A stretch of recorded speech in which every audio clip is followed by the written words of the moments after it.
After Windsor County Sheriff Ryan Palmer pleaded not guilty to multiple charges of sexual misconduct in late January, he did not resign. Instead, he handed the reins of the department to Captain Claude Weyant.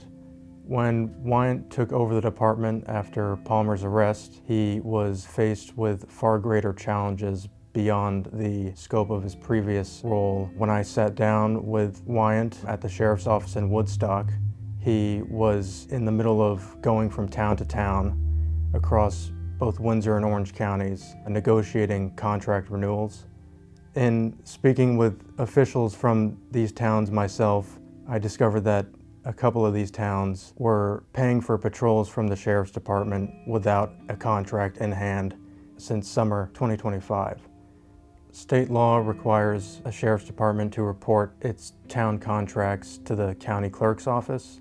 I found out that for the fiscal year 2024 to 2025, out of over a dozen towns that were contracted with the sheriff's department, only 3 were reported. Vermont State Police had been investigating the sheriff's department's finances since fall 2025. The most recent sex and stalking charges against Palmer came out of tips that were sent to state police during that initial financial investigation.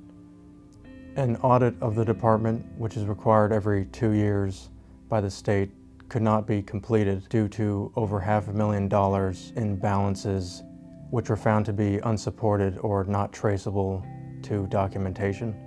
Weyant told me that he's not focused on the past, but the future of the department. At least 3 candidates, including Weyant, have announced their runs for Windsor County Sheriff in the election later this year. Palmer has not responded to interview requests since his arrest in late January.